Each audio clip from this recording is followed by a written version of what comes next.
Gazette প্রকাশ। অবশেষে তারেক রহমানের নির্দেশে দুটি সুখবরসহ পাশ হল নবম পে স্কেলের চূড়ান্ত গেজেট।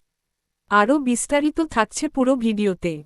আসসালামু আলাইকুম। আপনি যদি সবার আগে নবম পে স্কেলের আপডেট পেতে চান তাহলে আমাদের এই চ্যানেলটি সাবস্ক্রাইব করে ভিডিওতে লাইক করে দিন। অবশেষে নবনির্বাচিত তারেক রহমানের নির্দেশে পাশ হল নবম পে স্কেলের গ্যাজেট। অর্থমন্ত্রণালয়ের সঙ্গে বৈঠকে বসে চূড়ান্ত পে স্কেলের সিদ্ধান্ত নেওয়া হয়েছে। তাদের পূর্বের সব সিদ্ধান্ত বাতিল করে দ্রুত বেতন বৃদ্ধির সুপারিশ করা হয়েছে। এমন ঘোষণায় এখন প্রশাসনিক অঙ্গন থেকে শুরু করে সাধারণ মানুষের আলোচনার কেন্দ্রবিন্দুতে পরিণত হয়েছে বিষয়টি। দীর্ঘদিন ধরে যে অনিশ্চয়তা চলছিল সেটির যেন একসঙ্গে অবসান ঘটল।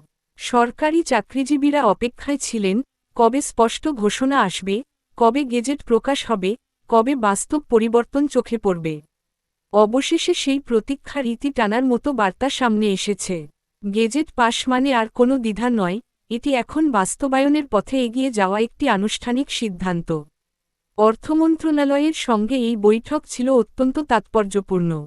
জানা গেছে, সেখানে শুধুমাত্র প্রস্তাব নিয়ে আলোচনা নয়, বরং পুরো বেতন কাঠামো পুনর্বিবেচ না করা হয়েছে। পূর্বের খসড়া, পূর্বের সুপারিশ, সবকিছু নতুন করে যাচাই করা হয়েছে।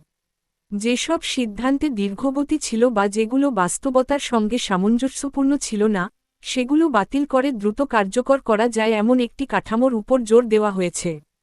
নবম পে স্কেল নিয়ে সবচেয়ে বড় প্রত্যাশা ছিল বেতন বৃদ্ধির হার নিয়ে।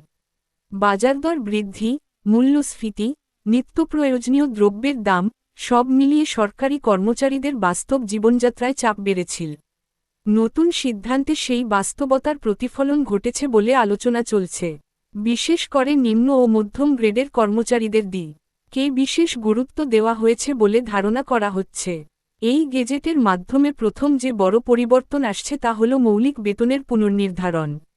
বহুদিন ধরে যে কাঠামো কার্যকর ছিল, সেটি বর্তমান অর্থনৈতিক বাস্তবতার সঙ্গে সামঞ্জস্যপূর্ণ ছিল না। নতুন কাঠামোতে গ্রেডভিত্তিক ভারসাম্য আনা হয়েছে বলে সংশ্লিষ্ট মহল জানাচ্ছে। ফলে একই ধরনের দায়িত্ব ও অভিজ্ঞতার ক্ষেত্রে বৈষম্য কমবে বলে আশা করা হচ্ছে। দ্বিতীয় গুরুত্বপূর্ণ বিষয় হল ভাতা কাঠামোর সমন্বয়। শুধু বেসিক বেতন বাড়ালেই সব সমস্যার সমাধান হয় না। বাড়ি ভাড়া, চিকিৎসা, যাতায়াত ও অন্যান্য ভাতা ক্ষেত্রেও পরিবর্তন প্রয়োজন। আলোচনায় এসেছে, এসব ক্ষেত্রেও পুনর্বিন্যাস করা হয়েছে। এতে সামগ্রিক আয়ের কাঠামো আরও বাস্তবসম্মত হবে। পেনশন বিষয়টিও গুরুত্বের সঙ্গে বিবেচনা করা হয়েছে। কারণ বেতন কাঠামো পরিবর্তিত হলে তার সরাসরি প্রভাব পড়ে পেনশনের উপর। নতুন সিদ্ধান্ত অনুযায়ী পেনশন গণনার ভিত্তি আরও উন্নত করা হতে পারে। যারা দীর্ঘদিন রাষ্ট্রের সেবা করে অবসর নিয়েছেন, তাদের আর্থিক নিরাপত্তা নিশ্চিত করা একটি নৈতিক দায়িত্ব, এমন দৃষ্টিভঙ্গি আলোচনায় প্রাধান্য পেয়েছে। গেজেট পাশ হওয়ার পর এখন সবচেয়ে গুরুত্বপূর্ণ ধাপ হল বাস্তবায়ন। সংশ্লিষ্ট দপ্তরগুলোকে দ্রুত প্রজ্ঞাপন জারি, নির্দেশনা পাঠানো এবং সফটওয়্যার ও হিসাব ব্যবস্থায় সমন্বয় করতে হবে। কারণ মাঠ পর্যায়ে কার্যকর না হলে সিদ্ধান্তের সুফল পৌঁছাবে না। অর্থনীতির দৃষ্টিকোণ থেকেও এটি একটি বড় পদক্ষেপ। সরকারি কর্মচারীদের হাতে অতিরিক্ত অর্থ গেলে বাজারে চাহিদা বাড়তে পারে। ক্রয়ক্ষমতা বৃদ্ধি পেলে ছোট ও মাঝারি ব্যবসায় ইতিবাচক প্রভাব পড়বে। তবে একই সঙ্গে সরকারের ব্যয়ও বাড়বে। তাই রাজস্ব আয় বাড়ানো এবং ব্যয় ব্যবস্থাপনায় দক্ষতা দেখানো জরুরি হয়ে পড়বে। রাজনৈতিকভাবেও এই সিদ্ধান্তের তাৎপর্য কম নয়। অর্থমন্ত্রণালয়ের সঙ্গে সরাসরি বৈঠক করে চূড়ান্ত সিদ্ধান্ত নেওয়ার ঘটনাটি অনেকের কাছে দৃঢ় নেতৃত্বের বার্তা হিসেবে বিবেচিত হচ্ছে। পূর্বের সিদ্ধান্ত বাতিল করে নতুন সুপারিশ গ্রহণ করা মানে হল বাস্তবতার সঙ্গে তাল মিলিয়ে চলার চেষ্টা। সরকারি কর্মচারীদের প্রতিক্রিয়ায় দেখা যাচ্ছে স্বস্তি ও আশাবাদ। অনেকেই বলছেন, দীর্ঘদিনের দাবি অবশেষে বাস্তবায়নের পথে। কেউ কেউ সতর্ক অবস্থান নিয়ে বলছেন, ঘোষণার চেয়ে বাস্তবায়ন বেশি গুরুত্বপূর্ণ। কারণ অতীতে অনেক সিদ্ধান্ত ঘোষণায় সীমাবদ্ধ থেকেছে। নবম পে স্কেল কার্যকর হলে প্রশাসনিক কাঠামোতেও ইতিবাচক প্রভাব পড়তে পারে। কর্মীদের মনোবল বাড়লে কাজের গতি ও মান উন্নত হয়। সেবার মান বৃদ্ধি পেলে সাধারণ মানুষও উপকৃত হন। তাই এটি শুধু বেতন বৃদ্ধি নয়, এটি প্রশাসনিক দক্ষতা বৃদ্ধিরও একটি সুযোগ।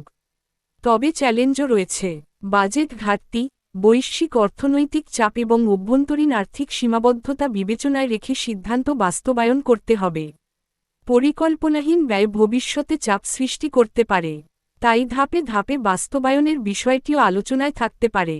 সমাজের বৃহত্তর অংশ এই সিদ্ধান্তকে ইতিবাচকভাবে দেখছে, কারণ সরকারি কর্মচারীদের আর্থিক স্থিতি শক্তিশালী হলে সামাজিক স্থিতিশীলতাও বৃদ্ধি পায়। পরিবারের নিরাপত্তা এলে শিক্ষা, স্বাস্থ্য ও সঞ্চয়ে ইতিবাচক প্রভাব পড়ে। এখন প্রশ্ন হচ্ছে, এই নতুন কাঠামো কার্যকর হলে কারা কতটা উপকৃত হবেন? সাধারণভাবে দেখা যায়, পে স্কেল পরিবর্তনের সবচেয়ে বড় প্রভাব পড়ে নিম্ন গ্রেডের কর্মচারীদের উপর, কারণ তাদের বেতনের সঙ্গে দৈনন্দিন জীবনের ব্যয়ের সরাসরি সম্পর্ক থাকে। যদি মৌলিক বেতনে উল্লেখযোগ্য বৃদ্ধি আসে, তাহলে মাস শেষে সঞ্চয়ের সুযোগ তৈরি হবে। এতে ঋণনির্ভরতা কিছুটা হলেও কমতে পারে। মধ্যম গ্রেডের অফিসারদের ক্ষেত্রেও এই সমন্বয় গুরুত্বপূর্ণ। তারা অনেকেই পারিবারিক দায়িত্ব, শিক্ষার ব্যবস্থা, বাসস্থান ও চিকিৎসা ব্যয়ের চাপ সামলাতে গিয়ে হিমশিম খান। নতুন পে স্কেল যদি বাস্তবতার সঙ্গে সামঞ্জস্যপূর্ণ হয়, তাহলে তারা দীর্ঘমেয়াদী পরিকল্পনা, যেমন বাড়ি নির্মাণ, বিনিয়োগ বা সঞ্চয় নিয়ে ভাবতে পারবেন। আরেকটি গুরুত্বপূর্ণ বিষয় হল বার্ষিক ইনক্রিমেন্ট বা বেতন বৃদ্ধির ধারা। যদি নতুন কাঠামোতে ইনক্রিমেন্টের হার যৌক্তিকভাবে নির্ধারিত করা হয়, তাহলে কর্মজীবন পুরো সময় জুড়ে আয়ের স্থিতিশীলতা বজায় থাকবে। এতে চাকরির প্রতি আগ্রহ ও কর্মদক্ষতা দুটোই বাড়বে। পেনশনারদের জন্য সম্ভাব্য পরিবর্তন আরও গভীর প্রভাব ফেলতে পারে। অবসর নেওয়ার পর অনেকেই নির্দিষ্ট আয়ের উপর নির্ভরশীল হয়ে পড়েন। বাজারদর বাড়লেও তাদের আয় অপরিবর্তিত থাকে। নতুন সিদ্ধান্তে যদি পেনশন গণনার ভিত্তি শক্তিশালী হয় বা বিশেষ ভাতা যুক্ত হয়, তাহলে অবসর জীবন আরও নিরাপদ হবে।